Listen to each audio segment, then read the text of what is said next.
ایک بہت بڑا جنگل تھا۔ اس جنگل میں بہت ہی زیادہ پرندے رہا کرتے تھے، اور ایک دفعہ جنگل میں کئی ہی سالوں سے بارش نہیں ہوئی تھی۔ ہر طرف سوکھا پڑ چکا تھا۔ جنگل میں بہت ہی زیادہ کھانے پینے کی کمی ہو چکی تھی، اور ہر طرف پانی بھی ختم ہو چکا تھا۔ سب پکشی اور پرندے بہت ہی زیادہ پریشان تھے، اور سب یہی سوچ رہے تھے کہ اب کب بارش ہوگی۔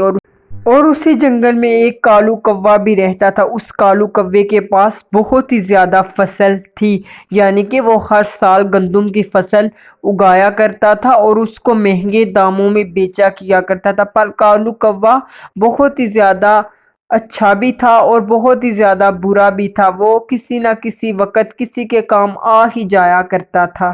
ایک دفعہ کالو کوا اپنی فصل دیکھنے کے لیے جا رہا تھا۔ جب کالو کوا اپنی فصل پہ پہنچا تو کالو کوے کی بہت ہی گہنی فصل اگی ہوئی تھی۔ کالو کوا دل ہی دل بہت ہی زیادہ خوش ہوتا ہے اور کہتا ہے، ارے بھائی، میری تو فصل بہت ہی زیادہ اگی ہے۔ میں اب اس کو مہنگے داموں میں بیچ کر بہت ہی زیادہ پیسے کماؤں گا۔ ایسے ہی پھر وہ کوا لالچ کرنے لگتا ہے اور ایسی باتیں اپنے دماغ میں سوچنے لگتا ہے۔ جنگل میں تو سب پرندے بہت ہی زیادہ تنگ تھے، کیونکہ جنگل میں کچھ بھی کھانے پینے کو نہیں تھا۔ طوطا کبوتر کے پاس جاتا ہے، ارے کبوتر بھائی، ہمارے تو جنگل میں کھانے پینے کو کچھ بھی نہیں بچا۔ ہم تو بھوک پیاس سے مر رہے ہیں، اب ہم کیا کریں؟ سنا ہے کہ اس کالو کوے کی بہت ہی گھنی فصل اگی ہے، کاش کہ وہ ہمیں فصل کے کچھ دانے دے دیں، ہم اپنی زمین میں فصل اگا لیں اور پھر ہم اس کو اس کے گندم کے دانے واپس کر دیں۔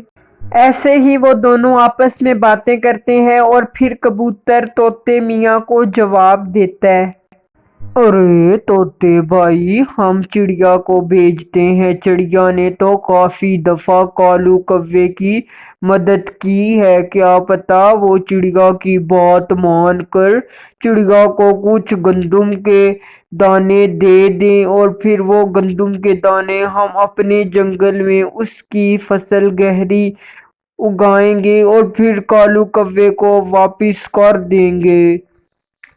ایسے ہی وہ دونوں آپس میں باتیں کرتے ہیں اور پھر وہ چڑیا کالو کوے کے پاس جاتی ہے۔ پھر کالو کوا کچھ گندم کے دانے اس چڑیا کو دے دیتا ہے۔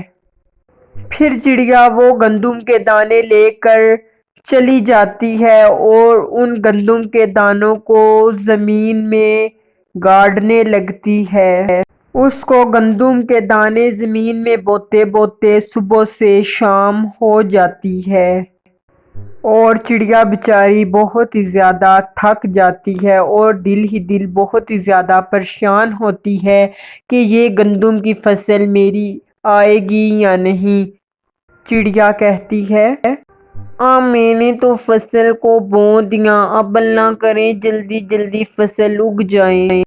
پھر اس چڑیا کی محنت بہت ہی زیادہ رنگ لاتی ہے، گندم کی فصل بہت ہی گھنی اگ جاتی ہے، اور پھر وہ گندم کے دانے کالو کوے کو واپس کر دیتی ہے جو اس نے کالو کوے سے لیے تھے۔ پھر وہ گندم کے دانے لے کر کالو کوے کو دے آتی ہے۔ اس کہانی سے ہمیں یہ سیکھ ملتی ہے کہ ہمیں کسی کا ادھار اگر لیا ہو تو اس کو واپس کرنا چاہیے۔ تو بچوں، چڑیا نے کوے سے کون سی چیز ادھار لی تھی؟ اگر آپ کو ہماری سٹوری پسند آئی ہو تو ہمارے چینل کو سبسکرائب اور لائک اور شیئر کرنا نہ بھولنا۔